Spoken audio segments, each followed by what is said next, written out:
പ്രശസ്തരായ ഒട്ടേറെ സാഹിത്യകാരന്മാർ, കലാകാരന്മാർ, അഭിനേതാക്കൾ ഒക്കെ ചില പ്രത്യേകതരം മാനസിക അസ്വാസ്ഥ്യങ്ങൾ അനുഭവിച്ചിരുന്നതായി ചരിത്രരേഖകൾ പറയുന്നു.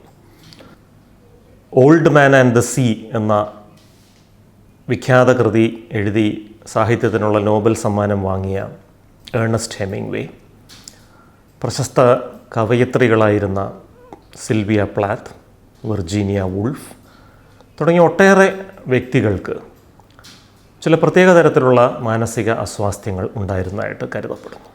പൊതുവെ അല്പം സർഗാത്മകതയും ക്രിയാത്മകതയൊക്കെ കൂടുതലുള്ള ആളുകളെ ബാധിക്കുന്ന ഒരു മാനസിക ആരോഗ്യ പ്രശ്നമായിട്ട് വിലയിരുത്തപ്പെടുന്ന ഒരു രോഗമുണ്ട്.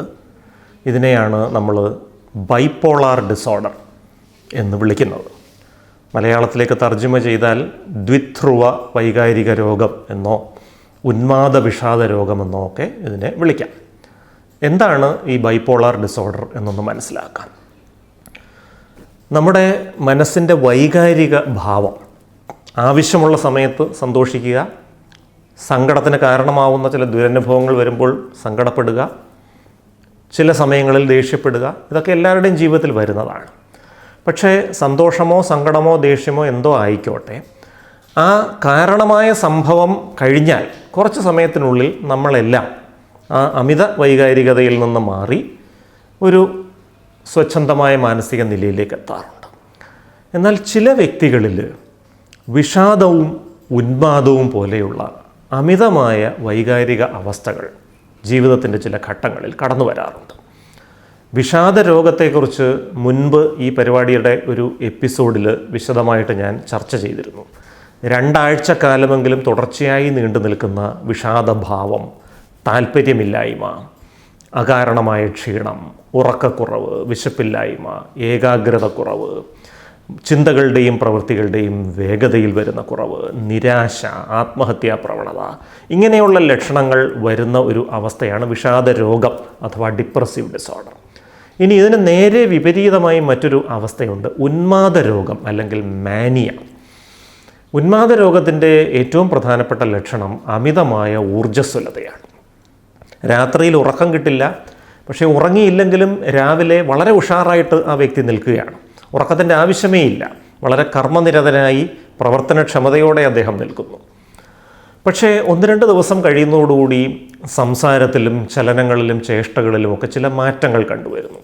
സംസാരം കുറച്ച് കൂടുന്നു, സംസാരത്തിൻ്റെ വേഗത കൂടുന്നു, പരിചയമില്ലാത്ത ആളുകളോട് പോലും ഇടിച്ചു കയറി സംസാരിക്കുന്നു, സംസാരത്തിൻ്റെ ശബ്ദം ഉയരുന്നു, ഒരുപാട് കാര്യങ്ങൾ ചുരുങ്ങിയ സമയം കൊണ്ട് പറഞ്ഞു തീർക്കാൻ ശ്രമിക്കുന്നു, വളരെ തീവ്രമായിട്ട് വളരെ കഠിനമായിട്ട് ജോലികൾ ചെയ്യുന്നു, ആ ജോലി ചെയ്യുന്ന സ്ഥലത്തെ സകല കാര്യങ്ങളിലും ശ്രദ്ധ എത്തുന്നു, മറ്റുള്ളവർ ചെയ്യേണ്ട ജോലി കൂടെ നമ്മൾ ചെയ്തു കൊടുക്കുന്നു.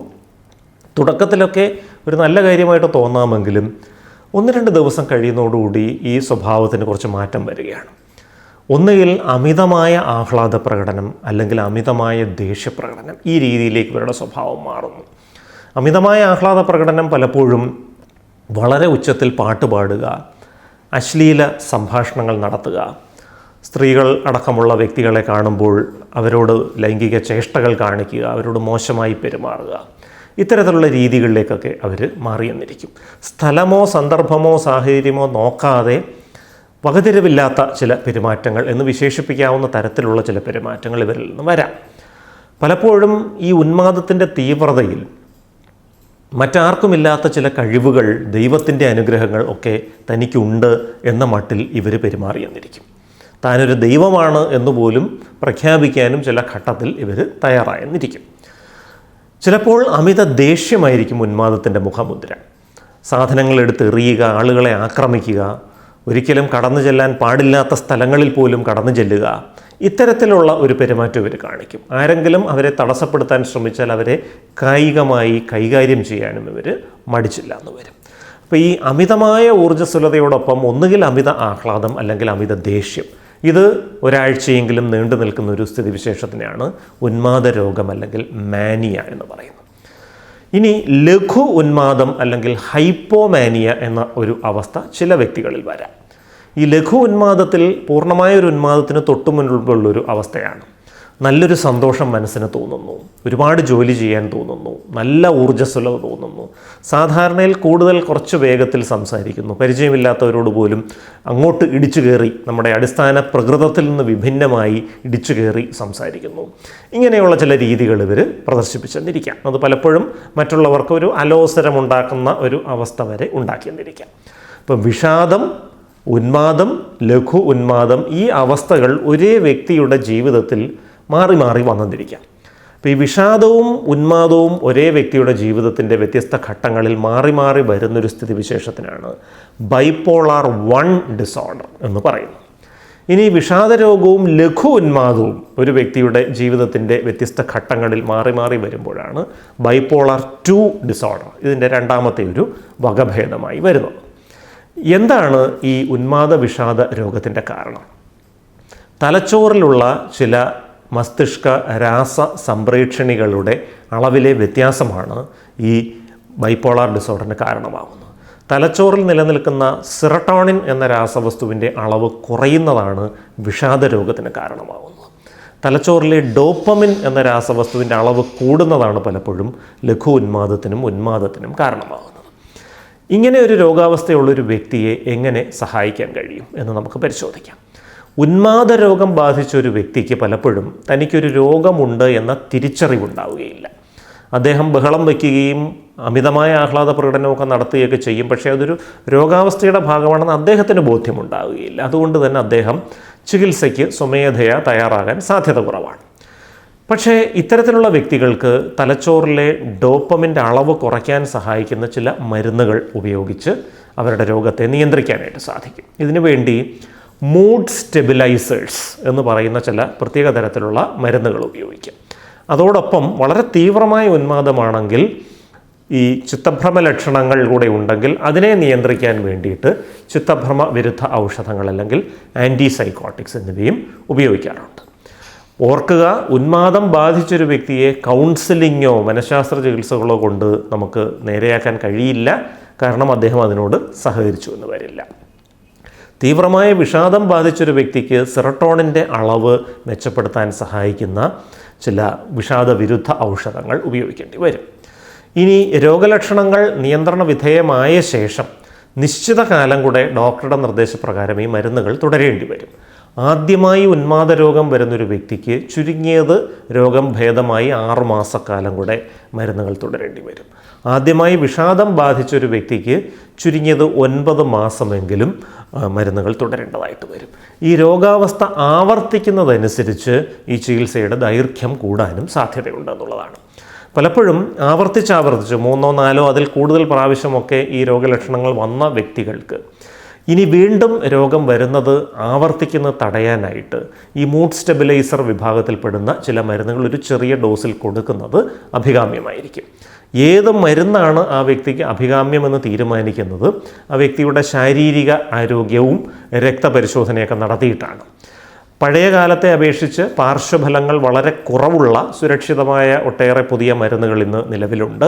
അതുകൊണ്ട് തന്നെ സുരക്ഷിതമായി ഈ മരുന്നുകൾ എല്ലാ പ്രായത്തിലുള്ള ആളുകൾക്കും അവരുടെ ശാരീരിക സ്ഥിതി വിലയിരുത്തിയ ശേഷം ഉപയോഗിക്കാൻ സാധിക്കും. ഇനി ഈ ബൈപോളാർ ഡിസോർഡർ ആവർത്തിക്കാതിരിക്കാൻ സഹായിക്കുന്ന ചില മനഃശാസ്ത്ര ചികിത്സാ രീതികൾ കൂടെ നിലവിലുണ്ട്. അതിൽ വളരെ പ്രധാനപ്പെട്ട ഒന്നാണ് മനോനിറവ് അധിഷ്ഠിത ബൗദ്ധിക ചികിത്സ അല്ലെങ്കിൽ മൈൻഡ്ഫുൾനെസ് ബേസ്ഡ് കോഗ്നിറ്റീവ് തെറാപ്പി എന്ന് പറയുന്നത്. മനോനിറവ് എന്ന വാക്കുകൊണ്ട് ഉദ്ദേശിക്കുന്നത് നമ്മൾ ഏത് സാഹചര്യത്തിലാണോ ഇന്ന് ജീവിക്കുന്നത് ആ സാഹചര്യത്തിൻ്റെ എല്ലാ സവിശേഷതകളെയും കുറിച്ച് പൂർണ്ണമായി ബോധവാനാകുക, അവെയറാകുക എന്നുള്ളതാണ്.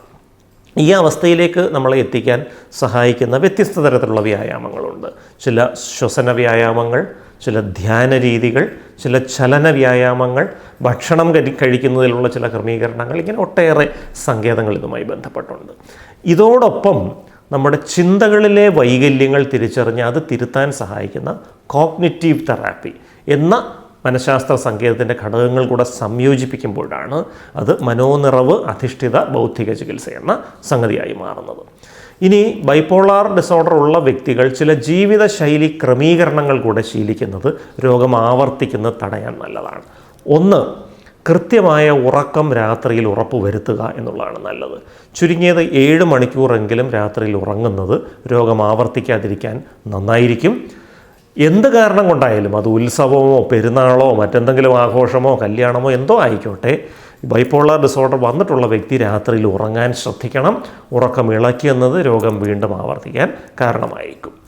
2, ഈ ഒരു രോഗം വന്ന വ്യക്തി ലഹരി വസ്തുക്കൾ പൂർണ്ണമായും വർജിക്കുന്നതാണ് നല്ലത്. മദ്യപാനവും പുകവലിയും അടക്കമുള്ള എല്ലാ ലഹരി വസ്തുക്കളും ഒഴിവാക്കുന്നതാണ് നല്ലത്. ലഹരി ഉപയോഗം ഒരുപക്ഷെ രോഗം വീണ്ടും ആവർത്തിക്കാൻ കാരണമായേക്കാം. 3, ജീവിതത്തിലെ സമ്മർദ്ദ സാഹചര്യങ്ങൾ തരണം ചെയ്യാനുള്ള ഒരു പരിശീലനം ഇവർ നേടുന്നത് നന്നായിരിക്കും. ഇപ്പോൾ ജീവിതത്തിൽ സമ്മർദ്ദ സാഹചര്യങ്ങൾ ഒഴിവാക്കാൻ പറ്റില്ല, പക്ഷേ എങ്ങനെ നാം അവയോട് പ്രതികരിക്കുന്നു എന്നുള്ള അടിസ്ഥാനത്തിലാണ് അത് പലപ്പോഴും രോഗത്തിന് കാരണമാകുന്നത്. അപ്പോൾ ചില സ്ട്രെസ് മാനേജ്മെൻറ്റ് സ്ട്രാറ്റജീസ് അതിൻ്റെ ഭാഗമാണ് ഞാൻ മുൻപേ സൂചിപ്പിച്ച മൈൻഡ്ഫുൾനെസ് പരിശീലനം അടക്കമുള്ള സംഗതികൾ. അപ്പോൾ ഇത്തരത്തിൽ ഈ 3 കാര്യങ്ങളും കൃത്യമായി ശ്രദ്ധിക്കുന്നതിനോടൊപ്പം നിരന്തരമായി ഒരു നിശ്ചിത സമയം കായിക വ്യായാമത്തിന് മാറ്റിവെക്കേണ്ടതും ആവശ്യമാണ്. ഒരു 3/4 മണിക്കൂർ മുതൽ 1 മണിക്കൂർ നേരം വരെ ദിവസേന നല്ല വേഗത്തിൽ നടക്കുക.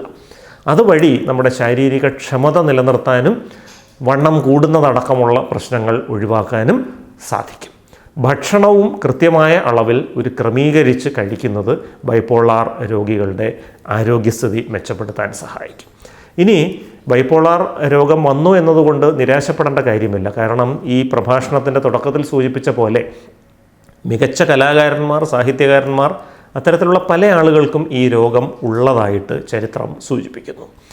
ഇത് ഒരു രോഗത്തിൻ്റെ അവസ്ഥയിലേക്ക് പോയി നമ്മുടെ ചിന്തകളുടെ താളക്രമം പൂർണ്ണമായി തെറ്റിക്കുമ്പോഴാണ് അതൊരു രോഗമായി മാറുന്നത്.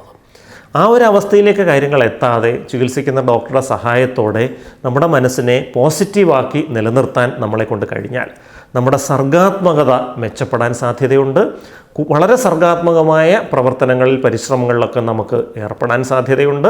അതുവഴി നമുക്ക് സമൂഹ മധ്യത്തിൽ ഒരു അംഗീകാരം കിട്ടാനുള്ള സാധ്യതയും ഉണ്ട്. ഈ പറഞ്ഞ കാര്യങ്ങളൊക്കെ വളരെ കൃത്യമായി പാലിച്ച് മുന്നോട്ട് പോയി കഴിഞ്ഞാൽ ഈ ബൈപ്പോളാർ ഡിസോർഡർ എന്ന സംഗതി ഒരു കാരണവശാലും ജീവിതത്തിൽ ഒരു പ്രതിസന്ധിയായി മാറുകയില്ല. ആ രോഗം നമ്മുടെ നിത്യജീവിതത്തെ കാര്യമായി ബാധിക്കാതെ മുന്നോട്ട് പോകാനായിട്ട് കഴിയും. പലപ്പോഴും പലരും ചോദിക്കുന്നൊരു ചോദ്യമുണ്ട്, ഈ ബൈപ്പോളാർ ഡിസോർഡർ വന്ന വ്യക്തികൾക്ക് വിവാഹം കഴിക്കാനാകുമോ? തീർച്ചയായിട്ടും വിവാഹം കഴിക്കാൻ പറ്റും എന്ന് തന്നെയാണ് മറുപടി. ബൈപ്പോളാർ ഡിസോർഡറുള്ള ഒരുപാട് ആളുകൾ വിവാഹം കഴിച്ച് നല്ല രീതിയിൽ ജീവിക്കുന്നുണ്ട്. പക്ഷേ ചികിത്സിക്കുന്ന ഡോക്ടറിനോട് ചർച്ച ചെയ്ത് വിവാഹം കഴിക്കാനുള്ള ഒരു അവസ്ഥയിലേക്ക് എത്തിയിട്ടുണ്ടോ എന്ന് ഉറപ്പുവരുത്തി ഒരു വിവാഹ ജീവിതത്തിൽ നിന്ന് പ്രതീക്ഷിക്കുന്ന സമ്മർദ്ദങ്ങൾ എന്തൊക്കെയാണെന്നൊന്ന് ബോധ്യപ്പെട്ട് അതിന് സ്വയം ഒന്ന് പ്രാപ്തനാക്കി നമ്മുടെ മനസ്സിനെ ഒന്ന് സ്ഫുടം ചെയ്തെടുത്തിട്ട് വിവാഹ ജീവിതത്തിലേക്ക് പോകുന്നതായിരിക്കും നല്ലത്. വിവാഹ ജീവിതത്തിലേക്ക് പോകുമ്പോൾ ഇങ്ങനെ ഒരു രോഗാവസ്ഥ ഉണ്ട് എന്ന് നേരത്തെ തന്നെ കല്യാണം കഴിക്കാൻ പോകുന്ന ആളിനോട് വെളിപ്പെടുത്തുന്നതായിരിക്കും അഭികാമ്യം. കാരണം ഒളിച്ചു വെച്ച് വിവാഹം നടക്കുമ്പോൾ പലപ്പോഴും നടക്കുന്നൊരു വലിയ പ്രശ്നം മരുന്ന് മുടങ്ങാനുള്ള സാധ്യത കൂടുന്നു. കാരണം ഈ മരുന്ന് കഴിക്കുന്നത് ജീവിത പങ്കാളി കാണുമോ എന്ന് ഭയന്ന് അങ്ങനെ ഒളിച്ചു വെച്ച് കഴിക്കുന്നത് പലപ്പോഴും മരുന്ന് മുടങ്ങാനുള്ളൊരു സാഹചര്യത്തിലേക്ക് എത്തുന്നു. അത് വീണ്ടും രോഗം വരാനുള്ളൊരു അവസ്ഥയിലേക്ക് നയിക്കുന്നു എന്നുള്ളതാണ്. പക്ഷേ നല്ല രീതിയിൽ ഈ രോഗത്തെക്കുറിച്ച് മനസ്സിലാക്കി മാനസികമായ പിന്തുണ നൽകാൻ പറ്റുന്നൊരു പങ്കാളി ഉണ്ട് എങ്കിൽ ഒരു കാരണവശാലും വിവാഹ ജീവിതം ഇവർക്കൊരു പ്രശ്നമാവുകയില്ല. നല്ല രീതിയിൽ ജീവിതം മുന്നോട്ട് നയിക്കാനായിട്ട് ഇവർക്ക് സാധിക്കും.